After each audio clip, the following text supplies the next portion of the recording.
நாம் மகிமைப்படுவதாக.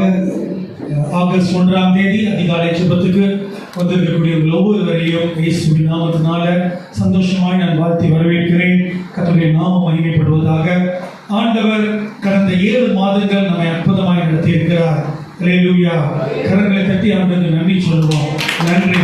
நம்மை விபத்துகளுக்கு நீங்களாக்கி பாதுகாத்திருக்கிறார், வியாதிகளுக்கு நீங்களாக்கி பாதுகாத்திருக்கிறார், வீழ்ச்சிகளுக்கு நீங்களாக்கி பாதுகாத்திருக்கிறார். நம்ம ஒவ்வொரு நேரமும் நம்மை அற்புதமாய் நடத்தி இருக்கிறார். அல்லேலூயா. வசனத்துக்கு நேராக கடந்து செல்வோம். உபாகமத்தின் புஸ்தகம், உபாகமம் 4ஆம் அதிகாரம் 228ஆம் பக்கம். உபாகமம் 4ஆம் அதிகாரம் 7ஆம் வசனத்தை நம் அனைவரும் சேர்ந்து வாசிப்போம். Deuteronomy chapter 4 verse 7. பழைய ஏற்பாட்டில் பக்கம் 228, 4ஆம் அதிகாரம் 7ஆம் வசனம். அனைவரும் சேர்ந்து வாசியுங்கள். நம்முடைய தேவனாகிய கர்த்தரை நாம் தொழுது கொள்ளுகிற பொழுதெல்லாம் அவர் நமக்கு சமீபமாய் இருக்கிறது போல தேவனை இவ்வளவு சமீபமாய் பெற்றிருக்கிற வேறு பெரிய ஜாதி எது? இன்னொரு முறை சேர்ந்து உணர்ந்து வாசிப்போம். நம்முடைய தேவனாகிய கர்த்தரை நாம் தொழுது கொள்ளுகிற பொழுதெல்லாம் அவர் நமக்கு சமீபமாய் இருக்கிறது போல தேவனை இவ்வளவு சமீபமாய் பெற்றிருக்கிற வேறு பெரிய ஜாதி எது? கண்களை மூடி ஜெபிப்போம். இந்த வசனத்துக்கு மேல கைகளை வைத்துக் கொள்ளுங்க. ஆண்டவரே, இந்த வசனத்தில் சொல்லப்பட்டபடி நான் எப்பொழுதெல்லாம் உம்மை நோக்கி கூப்பிடுகிறேனோ அப்பொழுதெல்லாம் நீ என் அருகில் இருக்கிறதுக்காக நன்றி. இந்த ஆகஸ்ட் மாதம் முழுவதும் ஆண்டவர் என்னோடு கூட இருக்கிறதுக்காக நன்றி. அப்பா, தேவனை கர்த்தரை தொழுது கொள்ளுகிற பொழுதெல்லாம் அவர் நமக்கு சமீபமாய் இருக்கிறார் வசனம் சொல்லி இருக்கிறதப்பா. நீங்க என் அருகில் இருக்கிறதுக்காக நன்றி. உடைய அன்பின் கரத்தில் ஒப்பு கொடுக்கிற ஆண்டவரே, அப்பா எல்லாரும் வலதுகை உயர்த்தி சொல்லுங்க.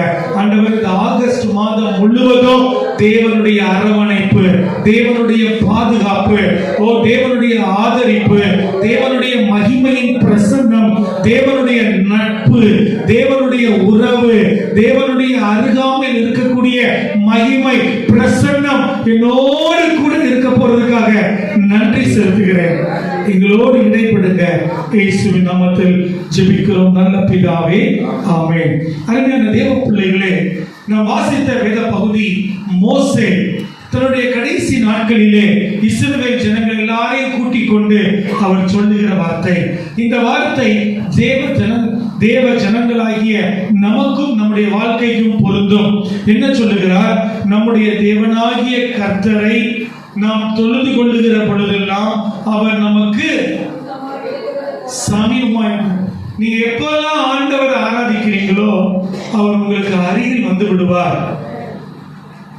அது மாத்திரமல்ல, தேவனை இவ்வளவு சமீபமாய் பெற்றிருக்கிற வேறே பெரிய ஜாதி இந்த உலகத்துல எத்தனை கோடி தேவர்கள் மனிதர்கள் எல்லாம் இருந்தாலும் தேவாதி தேவன் நீங்கள் தொழுது கொள்ளுகிற பொழுதெல்லாம் உங்கள் சமீபமாய் அவர் வருகிறார். அல்லேலூயா. அருமையானவர்களே, பிதா தூரத்தில் இருக்கிறார். ஆண்டவர் தேவன், பரிசுத்த தெய்வம் கர்த்தர் மிக தூரத்தில் இருந்தார். மனுஷனுடைய வாழ்க்கையில தேவனுக்கும் மனுஷனுக்கும் ஒரு பெரிய பிரிவு உண்டாயிற்று. ஆண்டவராகிய இயேசு கிறிஸ்து இந்த உலகத்துக்கு வந்த பொழுது இயேசு கிறிஸ்து மூலமாக நாம் தேவன் அண்டை சேரக்கூடிய வழியை, பாக்கியத்தை பெற்றுக்கொண்டோம். அல்லேலூயா. அதான் ஆண்டவர் சொல்றாரு, நானே வழியும் சத்தியமும் வழி என்பது அவர் மூலமாகத்தான். இயேசு கிறிஸ்து என்கிற நாமத்தின் மூலமாக நாம் தேவனண்டை நெருங்கி வருகிறோம். அருமையான தேவ பிள்ளைகளே, இந்த இடத்துல ஆண்டவர் தேவாதி தேவன் உங்களுடைய வாழ்க்கையில அவர் கிரியை செய்யணும், ஒரு காரியத்தை செய்யணும் அப்படின்னா முதல்ல அவர் செய்யக்கூடிய காரியம் உங்களுக்கு சமீபத்தில் வருவார், உங்கள் அருகில் வருவார். அல்லேலூயா. நான் இங்க இருந்து அங்க இருக்கிறீங்க, உங்கள் காரியத்தை ஒன்று செய்யணும்னா இங்க இருந்து இறங்கி வந்து உங்க அருகில் வருகிறது போல ஆண்டவர் பரலோகத்தின் தேவன் நீங்கள் எப்பொழுதெல்லாம் அவரை தொழுது கொள்ளுகிறீர்களோ அப்பொழுதெல்லாம் உங்கள் அருகில் சமீபமாய் வருகின்றார். அல்லேலூயா.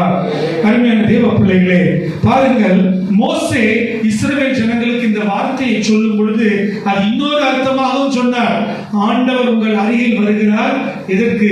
உங்களை ரட்சிக்க வருகிறார். இன்னொன்று, உங்கள் அருகில் வருகிறார், உங்களை நியாயம் தீர்க்க வருகிறார். இஸ்ரவேல் ஜனங்கள் அவருடைய வாழ்க்கையில் சொல்லப்பட்டிருக்கிறது, பாகால் பேயோர் என்கிற இடத்துல தேவனுக்கு விரோதமாய் செயல்படும் பொழுது ஆண்டவர் அவர்கள் அருகில வந்து அநேகரை முறியடித்தார். அதே நேரத்தில் இஸ்ரவேல் ஜனத்தார் எப்பொழுதெல்லாம் தேவை என்று வேண்டுதலோடு வந்தார்களோ அப்பொழுதெல்லாம் ஆண்டவர் இறங்கி வந்து எல்லா தேவைகளையும் சந்தித்தார். அல்லேலூயா. இந்த காலை வேளையிலே இந்த வசனம் உங்களை உற்சாகப்படுத்த விரும்புகிறது. வாசியுங்கள் யாத்திராகமம் 5ஆம் அதிகாரம் 1ஆம் வசனத்தை ஒரு வாசியுங்கள். யாத்திராகமம் 5:1. பின்பு மோசேயும் ஆரோனும் பார்வோனிடத்தில் போய் இஸ்ரவேலின் தேவனாகிய கர்த்தர் வனாந்திரத்திலே கொண்டாடும்படி என் ஜனங்களை போக விட வேண்டும் என்று சொன்னார். இங்கே மோசே ஆரோன் பார்வோனிடத்துல போறாங்க. இஸ்ரவேல் ஜனத்தார் எல்லாம் இங்க இருக்கிறாங்க. அவங்க தேவனால் தொழுது கொள்ள முடியல, அவங்க அவர் அருகில போக முடியல, ஏன்னா ஆராதிக்கல. நீங்க தேவனை தொழுது கொள்ளும் பொழுது, அவரை ஆராதிக்கும் பொழுது அவர் உங்கள் சமீபமாய் வருகிறார்.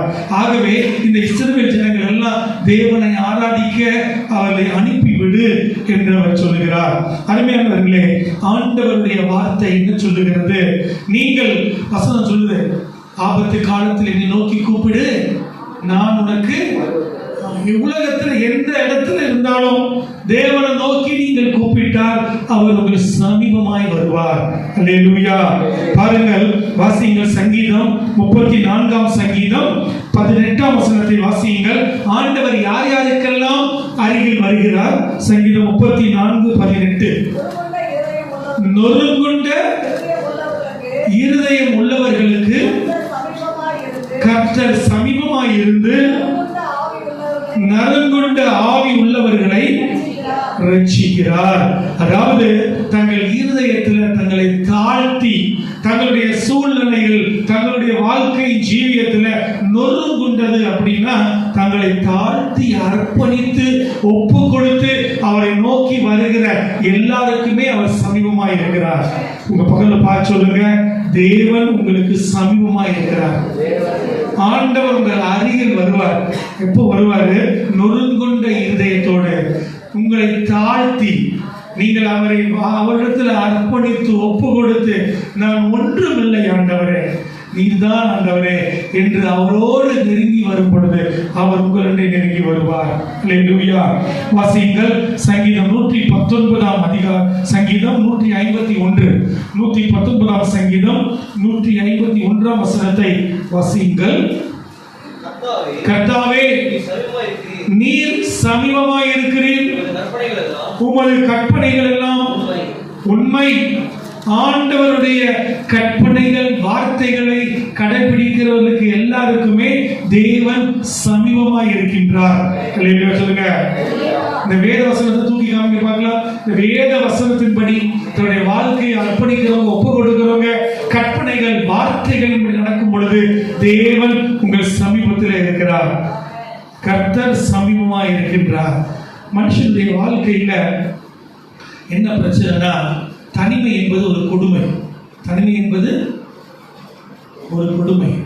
சிறைச்சாலையில ரொம்ப கொடூரமான குற்றவாளிகளுக்கு உலக அளவில் கொடுக்கக்கூடிய தண்டனை தனிமை. ஆங்கிலத்தில் சாலிட்டரி பனிஷ்மெண்ட். ஒரு இருட்டு அறை, உண்மையாவே இருட்டு அறையில 1 மாதம் 2 மாதம் எல்லாம் இருப்பார்கள். அந்த மனுஷனுடைய வாழ்க்கையே மாறிடும். அவன் எவ்வளவு பெரிய வீரனா இருந்தாலும் நறுங்கி சுருங்கிடுவான், மனதளவில் ஒடுங்கி விடுவான். தனிமை என்பது மிகப்பெரிய கொடுமை. ஆண்டவர் சொல்றாரு, நீங்கள் ஒருபோதும் தனியே அல்ல. நீங்கள் என்னை நோக்கி கூப்பிடும் பொழுது, என்னை ஆராதிக்கும் பொழுது நான் உங்கள் அருகில் வருவேன். உங்களுடைய குடும்ப சூழ்நிலையில, உங்களுடைய தனிப்பட்ட வாழ்க்கையில, உங்களுடைய ஊழியத்தின் பாதையில, உங்களுடைய வேலைகள், படிப்புகள், உங்களுடைய ஜீவியத்தில் எந்தெந்த இடத்துல இருந்தாலும், எந்தெந்த சூழ்நிலையில் இருந்தாலும் அவர் உங்கள் அருகில் வருகின்றார். உங்களுக்கு உதவி செய்வதற்காக வருகிறார். உங்களை ஆறுதல் படுத்துவதற்காக வருகிறார். நம்பிக்கையற்ற சூழ்நிலையில உங்களுக்கு நம்பிக்கை கொடுப்பதற்காக அவர் வருகிறார். இருட்டான இடத்துல கரம் பிடித்து நடத்துவதற்காக வருகின்றார். அல்லேலூயா. வழி தப்பி போன இடத்துல திரும்ப உங்களை தம்மண்டை சேர்த்து கொள்ள வருகிறார். 100 ஆடுகள் இருந்தன, 99 ஆடுகள் வீட்டுக்கு திரும்பி வந்துச்சு. மந்தைக்கு ஒரு ஆட்டை காணல. அந்த ஆட்டை தேடி மீட்பன் போய் சமீபமாய் போய் தன் நண்டை தேடி கண்டுபிடித்து கூட்டி வைத்துக் கொள்கிறார். அல்லேலூயா. அருமையான தேவ பிள்ளைகளே, இந்த காலை வேளையிலே இந்த மாதம் முழுவதும் தேவன் உங்களை அருகில் இருக்க விரும்புகின்றார். நீங்கள் அவரை நோக்கி பாருங்கள், அவரை தொழுது கொள்ளுங்கள். நறுங்குண்ட இருதயத்தோடு நொறுங்குண்ட சிந்தையோடு நீங்கள் அவரை வாருங்கள், ஒப்பு கொடுங்கள். ஆண்டவரே என்று நீங்கள் சொல்லும் பொழுது உங்களுக்கு உதவிக்கு அவர் வருவார். அல்லேலூயா, அல்லேலூயா. வாசிங்க சங்கீதம் 145 சங்கீதம் 18 வசனத்தை வாசியுங்கள். 145 18 வசனம். கர்த்தர் இரக்கமும் மன உருக்கம். 145 18. கர்த்தர் இரக்கமும் மன உருக்கமும் நீடிய சாந்தமும் மிகுந்த கிருபையும் உள்ளவர். கர்த்தர் எல்லார் மேலும் தயவுள்ளவர். அவர் இரக்கங்கள் உள்ளது. கர்த்தாவே, உம்முடைய கிரியைகள் எல்லாம் 145 நீங்க இந்த வாசிக்க வசனத்தை 145 18 வாசிக்க பாஸ்டர். நம்மை நோக்கி கூப்பிடுகிற யாவருக்கும் உண்மையாய் நம்மை நோக்கி கூப்பிடுகிற யாவருக்கும் கர்த்தர் சமீபமாய் இருக்கிறார். எல்லாரும் சேர்ந்து வாசிக்க பார்க்கலாம். சங்கீதம் 145 சங்கீதம் 18 வசனத்தை வாசியுங்கள். 145 18 எல்லாம் வாசிங்க. தம்மை நோக்கி கூப்பிடுகிற யாவருக்கும் உண்மையாய் தம்மை நோக்கி கூப்பிடுகிற யாவருக்கும் கர்த்தர் சமீபமாய் இருக்கிறார். என்ன ஒரு கேரண்டி பாருங்க. அதாவது நமக்கும் ஆண்டவருக்கும் ஒரு உடன்படிக்கை இருக்கு. அது ஒரு ஒப்பந்தம், ஒரு உடன்படிக்கையின் உறவு. ஆண்டவர் சொல்றாரு, என்னை நோக்கி கூப்பிடு, நான் உனக்கு மறு உத்தரவு. நீங்க அப்படிதான் கல்யாணம் பண்ணும்போது என்ன சொல்றாங்க, நான் உன் கூட கணவன் மனைவியும் உன் கூட இருப்பேன், உன் வாழ்விலும் தாழ்விலும் துக்கத்திலும் இன்பத்திலும் துன்பத்திலும் மரணம் நம்மை பிரிக்கும் வரைக்கும் சேர்ந்து இருப்பேன். நிறைய இடத்துல முக்கியமான நேரத்துல கூட இருக்கிறது இல்லை, கண்ணீரின் நேரத்துல ஒருத்தருக்கு ஒருத்தர் சப்போர்ட்டா இருக்கிறது இல்லை, கூட இருப்பாங்க. ஆனா என்னது, மனதளவுல கூட இருக்க மாட்டாங்க. ஆளுதான் பக்கத்துல இருக்கும். ஆனா ஒரு பிரச்சனை நேரத்துல ஒரு ஆறுதல் படுத்த, கண்ணீரை துடைக்க, ஒரு நண்பர் நன்றாக பேச, நெருங்கி ஒரு உள்ளத்தின் அளவுல, ஒரு ஆவிக்குரிய அளவுல யாரும் நெருக்கமா இல்லை. ஆண்டவர் சொல்றாரு, மறுபடியும் அந்த வசனத்தை வாசிங்க. தம்மை நோக்கி கூப்பிடுகிற யாவருக்கும், உண்மையாய் தம்மை நோக்கி கூப்பிடுகிற யாவருக்கும். அது என்ன வார்த்தை, உண்மையாய்? வசனம் சொல்லுது உண்மையா கூப்பிடணும். சொல்லுங்க, உண்மையா கூப்பிடணும். நீங்க உண்மையாக தேவனே என்ற வாழ்க்கையில சொல்ல முடியும். எப்பெல்லாம் ஆண்டவர்கிட்ட கதறி உண்மையா கூப்பிடணுமோ அப்போல்லாம் ஆண்டவர் உதவி செய்வார். அப்பொழுதெல்லாம் உங்கள் அருகில் வருவார். அவருடைய பிரசன்னம் உங்களுக்கு முன்பதாக செல்லும். என் சமூகம் உனக்கு, அதுதான் என்ன அர்த்தம், ஆண்டவர் கூட வரான்னு அர்த்தம். அல்லேலூயா. பரமண்டலங்களில் இருக்கிற எங்கள் பிதாவே, உம்முடைய நாமம் பரிசுத்தப்படுவதாக, உம்முடைய ராஜ்யம் வருவதாகனா ஆண்டவர் நம்மோடு கூட இருக்க விரும்புகின்றார். நாம் அவருடைய கரத்துக்குள்ள இருக்கிறோம். அல்லேலூயா. தம்மை நோக்கி கூப்பிடுகிற அனைவருக்கும் கர்த்தர் சமீபமாக இருக்கின்றார். எப்படி இருக்கணும்? மத்தேயு 5 அதிகாரம் 44 வசனத்தை வாசிங்க. ஆண்டவர் நெருங்கி இருக்கிறார். பிதாவானவர் நம்மண்டை வர விரும்புகின்றார். வாசிங்க. நான் உங்களுக்கு சொல்லுகிறேன். சங்கீதம் 5 மன்னிக்கவும், மத்தேயு 5:44. உங்கள் சத்துருக்களை சிநேகியுங்கள், உங்களை சபிக்கிறவர்களை ஆசீர்வதியுங்கள், உங்களை பகைக்கிறவர்களுக்காக என்ன பண்ணணுமா? நன்மை செய்யுங்கள், உங்களை நிந்திக்கிறவர்களுக்காகவும் துன்பப்படுத்துவதற்காகவும் ஜெபம் பண்ணுங்கள். 48 வசனத்தை வாசிங்க. 45 வசனம். இப்படி செய்வதனால் நீங்கள் பரலோகத்தில் இருக்கிற உங்கள் பிதாவுக்கு எப்படி இருப்பீங்க? புத்திரராய் இருப்பீர்கள். ஆண்டவருடைய பிள்ளைகளாய் நீங்கள் மாறணும். ஆண்டுடைய பிள்ளைகளாய் நீங்கள் அழைக்கப்படணும். தகப்பன் தன் பிள்ளையோடு கூட இருக்கிறது போல பிதா தம்முடைய பிள்ளைகள், தேவன் தம்முடைய புத்திரரோடு இருப்பார். எப்போ இருப்பாரு? நீங்கள் இப்படி செய்யணும். எப்படி செய்யணும்? அவருடைய வார்த்தையின்படி செய்யணும். உங்கள் சத்துருக்களை சிநேகியுங்கள், உங்களை சபிக்கிறவர்களை ஆசீர்வதியுங்கள், உங்களை பகைக்கிறவர்களுக்கு நன்மை செய்யுங்கள், உங்களை நிந்திக்கிறவர்களுக்காக துன்பப்படுத்துவதற்காக ஜெபம் பண்ணுங்கள். இப்படி செய்வதினால் நீங்கள் பரலோகத்தில் இருக்கிற உங்கள் பிதாவுக்கு, பரலோகத்தில் இருக்கிற பிதா உங்களுடைய அருகில் தகப்பனாக வருவார். எப்போ வருவார்? அவருடைய வார்த்தைப்படி நடக்கும் பொழுது. எப்படி? நம்ம இஷ்டப்படி நடக்கிறது கிடையாது. நான் அப்படிதான் போவேன், இப்படிதான் போவேன், இப்படிதான் இருப்பேன், இப்படிதான் பார்ப்பேன், இப்படிதான் பேசுவேன், இப்படிதான் நடப்பேன் கிடையாது. அவர் சொல்லுகிறபடி இப்படி செய்வதனால், அவர் சொல்லுகிறபடி சத்துருக்களை சிநேகிக்க, சபிக்கிறவர்களை ஆசீர்வதிக்க, பகைக்கிறவர்களுக்கு நன்மை செய்ய, நிந்திக்கிறவர்களுக்காக துன்பப்படுத்துவதற்காக ஜெபம் பண்ணுவதாய் மாறும் பொழுது உங்கள் பிதாவுக்கு நீங்கள் புத்திரராய் இருப்பீர்கள். அருமையான தேவ பிள்ளைகளே, 48ஆம் வசனத்தை வாசிங்க. ஆகையால் பரலோகத்தில் இருக்கிற உங்கள் பிதா பூரண சற்குணராய் இருக்கிறது போல நீங்களும் பிதாவாகிய தேவன் பூரண சற்குணம், பெர்ஃபெக்ட் பர்சன். நம்ம யாரும் பெர்ஃபெக்ட் கிடையாது, ஆனா பெர்ஃபெக்ஷன் நோக்கி போய்கொண்டே இருக்கிறோம். ஒவ்வொரு நாளும் நமக்குள்ள இருக்கிற பாவத்தை கழுவுறோம், தவறான காரியங்கள் விளக்குறோம், நம்ம வலது போறோம், இடது போறோம், சாயாமல் நேர் பாதையில ஓடிக்கொண்டிருக்கிறோம்.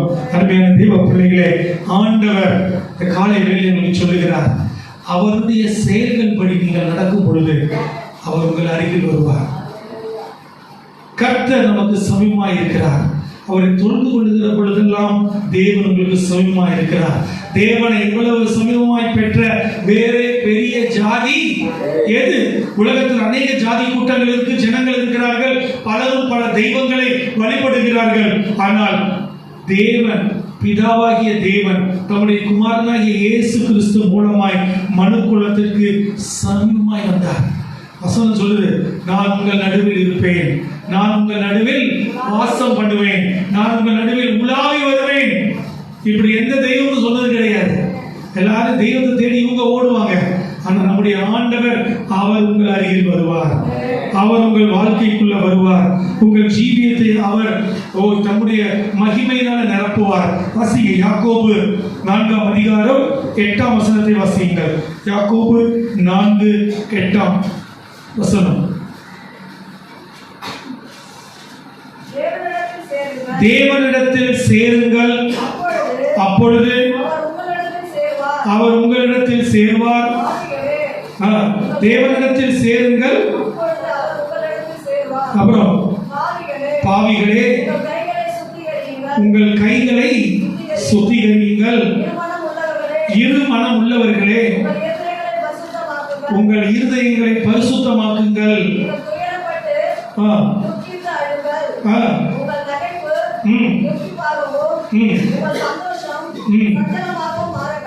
இப்படி அருமையான தேவ பிள்ளைகளே, தேவனிடத்தில் சேருங்கள்.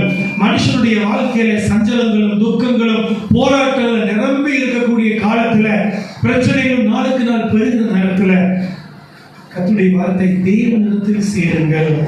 நீங்கள் தனியே இருந்து போராட வேண்டிய அவசியம் இல்லை. நீங்கள் தனியே உங்களுடைய துக்கத்துல, உங்கள் பிரச்சனைகள் போராட்டத்துல அமிழ வேண்டியது அவசியம் இல்லை. அனைவருடைய வாழ்க்கையில ஆண்டவர் சொல்லுகிற ஒரே காரியம், தேவனிடத்தில் சேருங்கள், அப்பொழுது அவர் உங்களிடத்தில் சேருவார். பாவிகளே உங்கள் கைகளை சுத்திகரியுங்கள், இருமனம் உள்ளவர்களே உங்கள் இருதயங்களை பரிசுத்தமாக்குங்கள். அநேகர் இந்த உலகத்துல துயரப்பட்டு துக்கப்பட்டு அழுது கொண்டிருக்கிறார்கள். அனைவருடைய நகைப்பு துக்கமாகவும் சந்தோஷம் சஞ்சலமாகவும் மாறுகிறது. ஆண்டவர் சொல்றாரு, கர்த்தருக்கு முன்பாக தாழ்மைப்படுங்கள், அப்பொழுது அவர் உங்களை உயர்த்துவார். கைகளை தட்டி தேவனை மையப்படுத்துங்க. தேவன் அண்டை வந்த ஒருவரும் ஏமாற்றத்தோடு போகவே மாட்டார்கள். தேவன் அண்டை வந்து நீங்க உங்களை தாழ்த்தும் பொழுது அவர்களை உயர்த்துவார். எத்தனை பேருக்கு இந்த ஆகஸ்ட் மாதம் கர்த்தர் என்னை உயர்த்தணும் அப்படின்னு சொல்றவங்க அடையில சொல்லுங்க பார்க்கலாம். உங்க குடும்பத்துல கர்த்தர் உயர்த்துவார், வேலை செய்கிற இடத்துல கர்த்தர் உயர்த்துவார், ஊழியத்தின் பாதையில ஒருபடி மேல உங்களை உயர்த்துவார், நீங்கள் வாழக்கூடிய சமுதாயத்துல ஆண்டவரை உயர்த்துவார். நீங்கள் தேவனுக்கு முன்பாக தாழ்மைப்படுங்கள், அப்பொழுது அவர் உங்களை உயர்த்துவார். தேவனிடத்தில் சேருங்கள், அப்பொழுது அவர் உங்களிடத்தில் சேருவார். கண்களை மூடி ஜெபிப்போம். எல்லாரும் இருக்கிற இடத்துல வலது கையை இருதயத்தின் மேல வைத்து இடது கையை உயர்த்தி, ஆண்டவரே, இந்த ஆகஸ்ட் மாதம் முழுவதும் நாங்கள் வாசித்த வேத வசனத்தின்படி நம்முடைய தேவனாகிய கர்த்தரை நாம் தொழுது கொள்ளுகிற பொழுதெல்லாம் அவர் நமக்கு சமீபமாய் இருக்கிறது போல தேவனை இவ்வளவு சமீபமாய் பெற்றிருக்கிற வேறே பெரிய ஜாதி எது? ஆண்டவரே, ஒப்பு கொடுக்கிறப்பா. இந்த மாதம் முழுவதும் நீர் என் அருகில் இருக்கிறதுக்காக நன்றி அப்பா. என்னை ஒப்பு கொடுக்கிற ஆண்டவரே, என் அருகில் வரும் பாடலை பாடுவோம். எல்லாரும் கண்களை மூடி இருக்கும் பொழுது 2 கைகளை உயர்த்தி இந்த ஆகஸ்ட் மாதம் முழுவதும் ஆண்டவரே, நீருடைய பிரசன்னம் நான் உம்முடைய கிட்டி சேரணும். உமக்கு எனக்கு தூரம் இருக்கக்கூடாதுப்பா, பாவம் இருக்கக்கூடாது.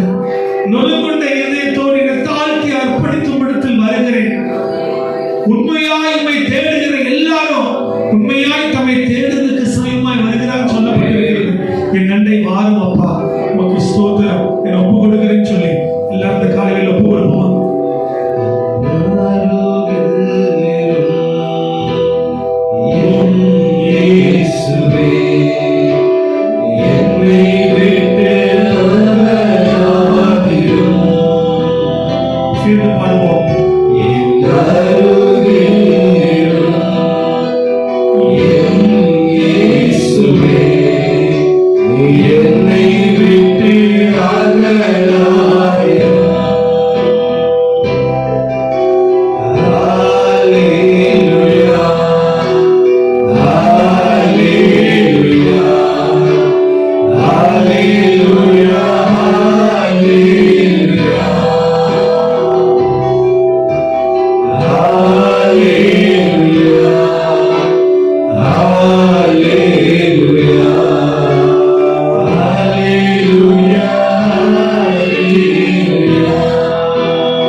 தேவனை தொழுது கொள்ளும் பொழுதெல்லாம் அவர் சமீபமாய் இருக்கிறார்.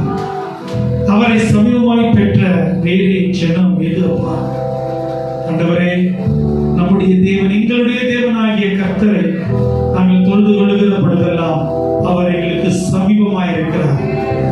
தேவனை இவ்வளவு சமீபமாய் பெற்றிருக்கிற வேறே பெரிய ஜாதி எது? கர்த்தர் நமக்கு சமீபமாய் இருக்கிற போகிறபடியால், நம் அருகில் அவர் இருக்க போகிறபடியால் கரங்களை தட்டினால் ஆண்டவருக்கு நன்றி சொல்லுவோம். நன்றி நன்றி நன்றி ஆண்டவரே, இந்த மாதத்தின் 31 நாட்களும் நீர் எங்கள் அருகில் இருக்கிறதுக்காக நன்றி. நாங்கள் அப்பா உங்களுடைய சமூகம் எங்களோடு இருக்கிறதுக்காக நன்றி. உங்களுடைய மகிமையின் பிரசன்னம் எங்களோடு இருப்பதற்காக நன்றி. நாங்கள் ஒருவரும் தனியே அல்லப்பா, உங்களுடைய பிரசன்னம், உங்களுடைய நீர் எங்கள் அருகில் இருக்கிறத நாங்கள் உணரணும். உணர்வுள்ள இருதயத்தை தாங்க சொல்லுங்க பார்க்கலாம். நீர் எங்கள் அருகில் இருக்கிறத நாங்கள் உணரணும். உங்களுடைய மகிமையின் பிரசனத்தை நாங்கள் உணரணும். உணர்வுள்ள இருதயத்தை எங்களுக்கு தாங்கப்பா. ஆண்டவரே, துதிக்கிறோம், ஸ்தோத்திரிக்கிறோம். உண்மையாய் நம்மை நோக்கி பார்க்கிறவர்களுக்கு அவர் சமீபமா இருக்கிறார். நாங்கள் உண்மையாய் நம்மை நோக்கி பார்க்கிறோம், உண்மையாய் நம்மை நோக்கி கூப்பிடுகிறோம். கர்த்தர் எங்களோடு இருந்து எங்களை பலப்படுத்தி எங்களுக்கு சகாயம் செய்ய போகிறபடியால் உமக்கு நன்றி. எங்கள் குறைவுகளை நிறைவாக்க போறதுக்காக நன்றி. ஆவிக்குரிய வகையில எங்களோடு கூட இருந்து எங்கள் விசுவாச அளவை உயர்த்த போறதுக்காக